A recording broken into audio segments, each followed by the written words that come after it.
And welcome back, rugby fans, to Rugby411. As always, I'm your host. My name is Joshua Shibata, and this is our 2025 Major League Rugby playoff preview. Playoffs? We're talking about playoffs?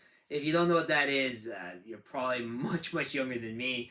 But this is going to be an exciting round of first round playoff games. Again, you can watch all these games on ESPN Plus. If you are a USA fan or international fans, the Rugby Network has you covered. Again, ESPN Plus, I highly recommend you check that out. It is not so expensive to buy, and you can watch all the games live or on demand. They turn them around just like that. It's amazing.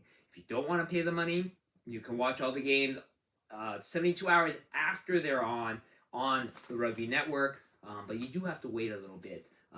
Again, ESPN Plus, not a bad platform for Major League Rugby action. So, we have 4 games, 2 games on Saturday, 2 games on Sunday. All these games will, of course, determine who's playing in the Eastern and Western conferences. Interestingly enough, all 4 games are first-time matchups in the postseason.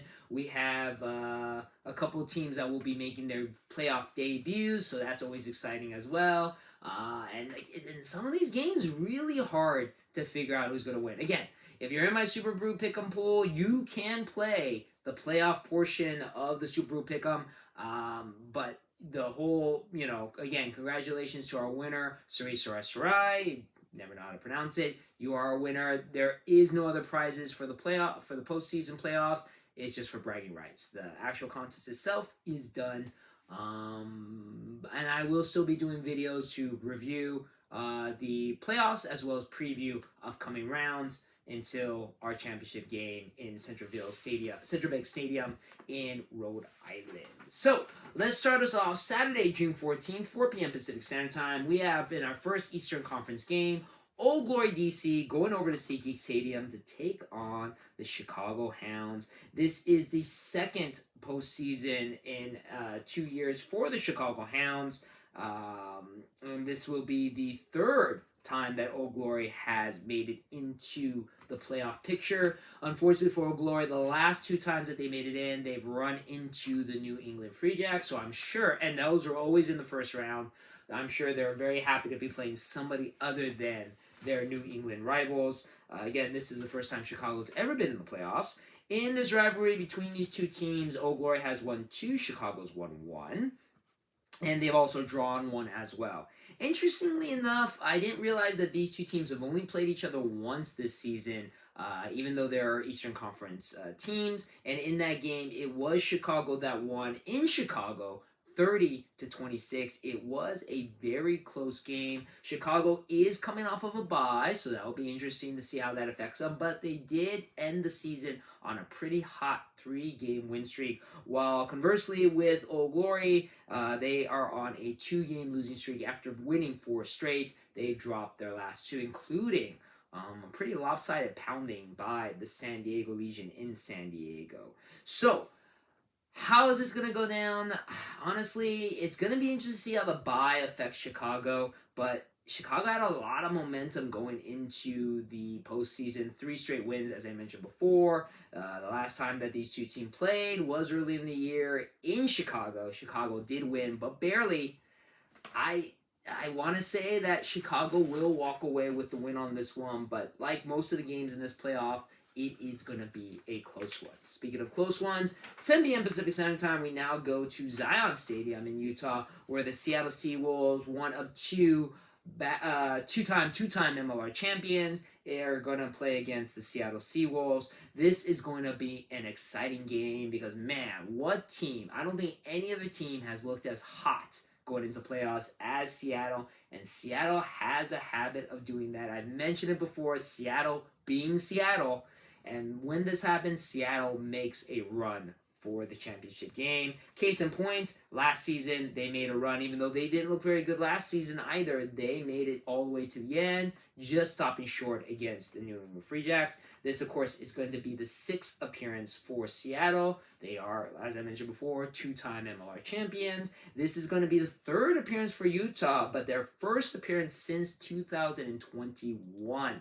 So they have been struggling to make it to the playoff, to postseason, and yet they ended the season this year as the highest number point team in the league with the most bonus points, the most points overall, and sitting on top of the Western Conference. That being said, in this rivalry, Seattle has won 7 games compared to Utah's 3, and the last time that these two played, both games have been very, very close. Both games have been won by the visiting team, though. Okay, so 28-24 and 27-30 were the scores. Both teams have won each once, but it was the visiting team that won those games. So that means the last time that these two teams were in Utah, Seattle came out on top. Again, Utah has been looking pretty good as they end the season, but man, I don't think any team is more dangerous right now than the Seattle Seawolves, and I really do feel they're going to pull off what technically could be the upset victory here in the first round of the playoffs. And now we move on to our final 2 playoff games. Both of them happened on Sunday, June 15th, which is Father's Day. So what a better way to celebrate Father's Day than watching rugby with your dad. First, starting off in the Eastern Conference, Miami Sharks, first time in the playoffs, taking on the reigning, defending, two-time MLR champions, New England Free Jacks. Now, Miami at one point was looking like a very dangerous team going to the playoffs. Unfortunately, the last 3 games, they are 1 win, 2 losses, including just recently losing to the other two-time MLR champions, Seattle Seawolves. And then, of course, we have New England. This is going to be their 4th straight appearance coming into the playoffs. And, of course, the last 2 times they've won the championship game. Interestingly enough, these 2 teams are even with 2 wins apiece. Miami has definitely played New England pretty tough, including just recently in this season, Miami did beat New England 30-19. Unlike the last game I was talking about with Seattle and Utah, in this rivalry, every winning team was a team that won at home. So, with that being said, this game is in New England. But it is a New England team that, I'll be honest, is not looking very much like the reigning defending New England Free Jacks. They don't have Jason Patros. Filoni Penny, I don't know if he's going to be back in time for this game. If he is, I think that might make a difference. But Miami also, too. Shane O'Leary, I don't know what the status is of him. But like I said, Miami kind of looking a little flat as we're going into the playoffs. And this is not this is nothing new for New England. They know exactly how to proceed in the playoffs. They know how to play playoff rugby. So with that being said, I'm going to give the experience over the eagerness of the Miami Sharks to have a great first playoff performance. But I think New England walks away with the win here in Veterans Memorial Stadium. And then our last game, 5:30 p.m. Pacific Standard Time, another team making their very first playoff appearance, RFCLA, going over to SaberCats Stadium to take on a very dangerous Houston SaberCats team. In this rivalry, Houston has won 3, RFCLA has won 1, though that was one of the last games that these two have played against each other, and it was in Houston that LA was able to beat them.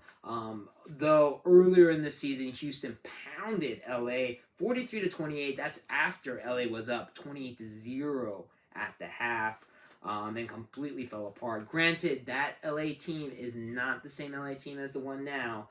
Houston, though, looking pretty good. I mean, they've been a little inconsistent as we've entered into the playoffs. But again, RFCLA, first time in the playoffs. Interesting fact with Houston, this is going to be their 4th consecutive time in the playoffs, but they have never passed the first round of the playoffs. All 4 appearances is one and done, including last season where Houston was the top-ranked team, number 1 seed. They lost to the Dallas Jackals, who were making their very first playoff appearance in an amazing upset. So will Lightning strike twice?